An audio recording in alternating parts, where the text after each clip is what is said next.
Soybean की बोरी में गांजा छिपा के ला रहे थे, 3 लोग पकड़े गए। ऐसी खबरें हर अखबार में प्रतिदिन निकलती हैं, चाहे वो उत्तर प्रदेश का अखबार हो, चाहे दिल्ली का हो, चाहे बंगाल का हो, चाहे बिहार का हो। ऐसा कोई अखबार नहीं है जहां प्रतिदिन नशा तस्करी की खबर नहीं आती।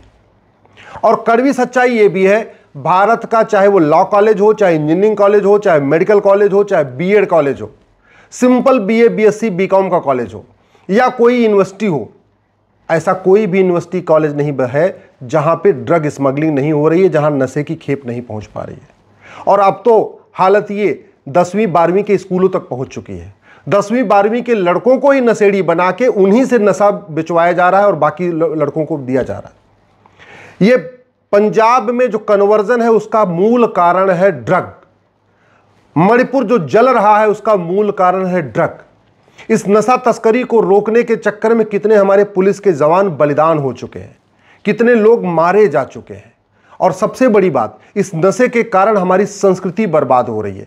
लड़के नशेड़ी हो रहे हैं, लड़कियां नशेड़ी हो रही हैं। जब नशेड़ी हो जाते हैं फिर उनके अंदर फुहड़ता भर जाती है, फिर अश्लील फिल्में देखना शुरू करते हैं, अश्लील गाने सुनना शुरू करते हैं।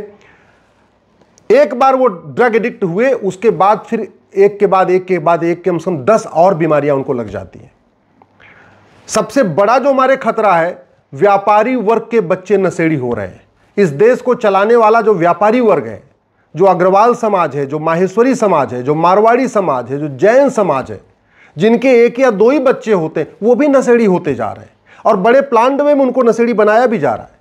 पूरी मैपिंग हो गई है, क्योंकि उनको पता है ये बड़े घर का लड़का है, करोड़ों का मालिक है, इसको नशेड़ी बनाओ, खूब पैसा आएगा। भारत को बर्बादी की तरफ ले जाया जा रहा है इस नशे के कारण, इस नशे के जरिए। दुर्भाग्यवश न संसद में इस पर चर्चा हो रही है, न सुप्रीम कोर्ट में चर्चा हो रही है। आए दिन खबरें आती रहती हैं, नशा तस्कर पकड़ा गया, छापा पड़ा, लेकिन कभी ये नहीं छपता कि हाँ नशा तस्कर को फांसी हो गई, नशा तस्कर की 100% प्रॉपर्टी जब्त हो गई, नशा तस्कर की नागरिकता खत्म हो गई। और वो क्यों नहीं छपता? क्योंकि हमने ऐसा कोई कानून ही नहीं बनाया। ड्रग स्मगलिंग हमारे लिए इतना बड़ा खतरा, इसके बावजूद भारतीय न्याय संहिता में हमने एक कोई चैप्टर डाला नहीं ऑफेंस ड्रग के लिए। ड्रग जो है, ये ड्रग का कारोबार हमारी पूरी यंग जनरेशन को बर्बाद कर रहा है। इसके बावजूद हमने जो भारतीय साक्ष्य संहिता बनाई है, जो एविडेंस एक्ट बनाया, इसमें नशा तस्करों का नार्को टेस्ट होगा, पॉलीग्राफ टेस्ट होगा, ब्रेन मैपिंग टेस्ट होगा, ये हमने मैंडेटरी किया ही नहीं। ये ड्रग स्मगलिंग हमारी राष्ट्र की सुरक्षा के लिए खतरा है। अरे जब यंग जनरेशन ही बर्बाद हो जाएगी तो राष्ट्र बचेगा कैसे?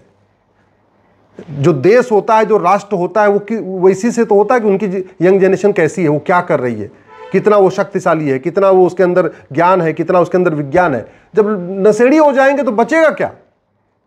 राष्ट्र की सुरक्षा के लिए खतरा। इसके बावजूद हमने जो एनएसए है, हमारा नेशनल सिक्योरिटी एक्ट, इसमें हमने ड्रग स्मगलिंग को शामिल ही नहीं किया।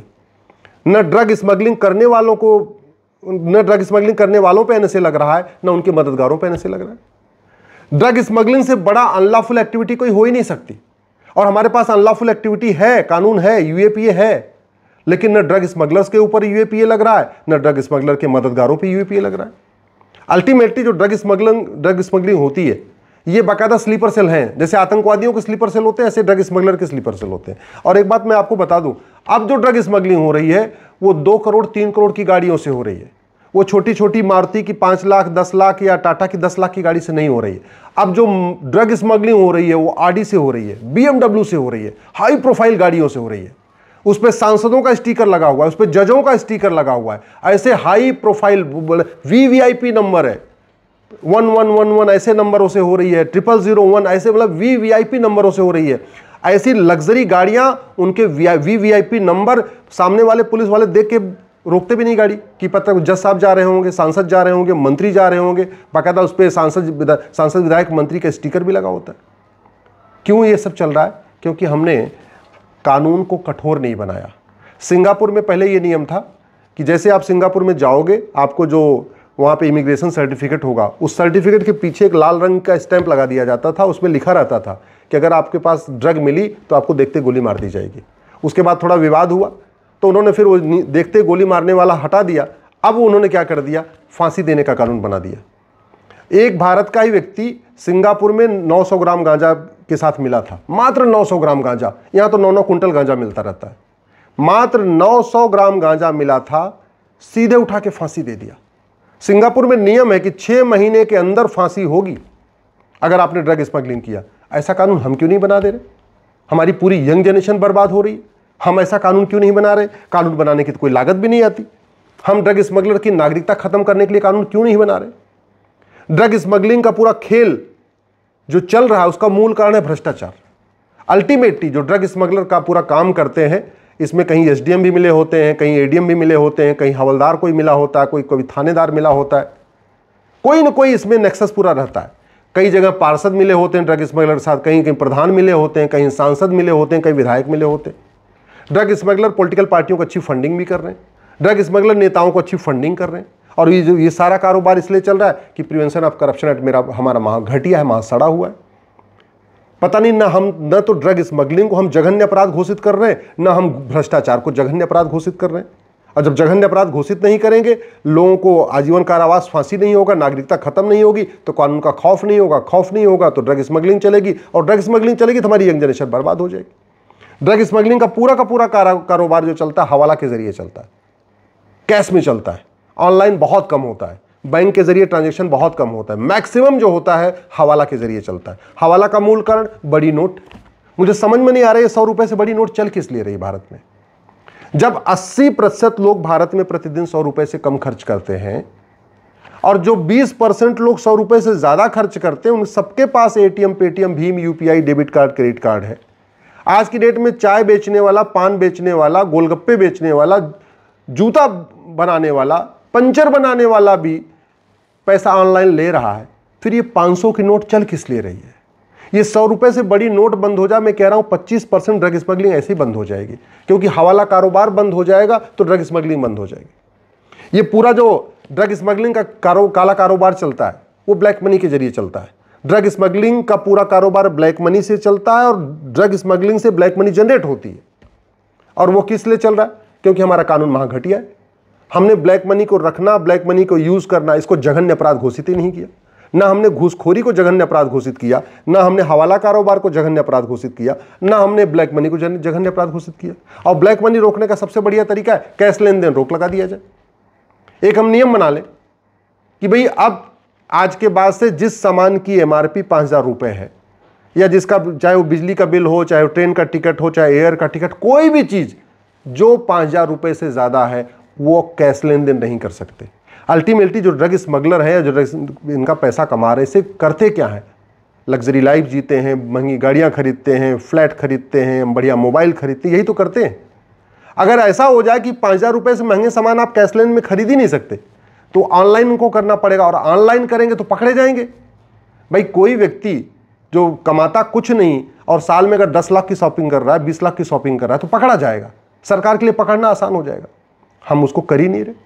पूरा का पूरा ड्रग स्मगलर का जो ड्रग स्मगलर है ये बेनामी लेन देन करते हैं।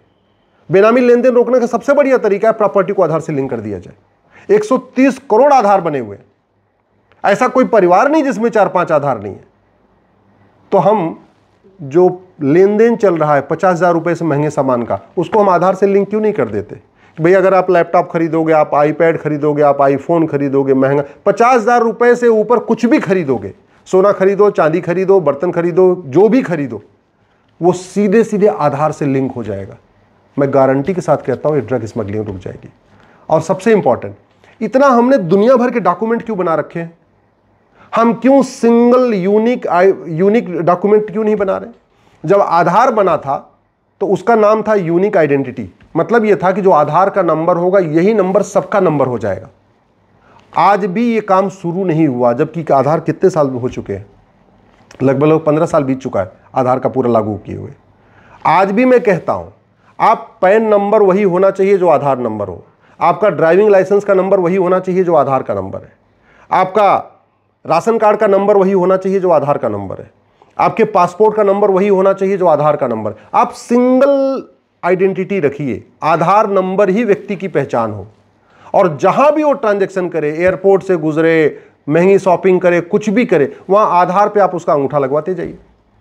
बड़े आराम से ड्रग स्मगलिंग रुक जाएगी। ये ड्रग स्मगलिंग रोकना कोई बहुत मुश्किल काम नहीं है। 100 रुपए से बड़ी नोट बंद करिए, 5000 रुपए से महंगे सामान का लेन देन बंद करिए, 50,000 रुपये महंगी संपत्ति को आधार से लिंक करिए, यूनिक आइडेंटिटी बनाइए। जो दुनिया भर के पासपोर्ट नंबर, ये नंबर, वो नंबर चल रहे हैं, इनको सबको आधार नंबर ही सबका कॉमन नंबर करिए और जस्टिस विद इन ईयर लागू करिए। नशा तस्करों और उनके मददगारों की 100% प्रॉपर्टी जब्त करने, नागरिकता खत्म करने, आजीवन कारावास, फांसी देने के लिए कानून बनाइए।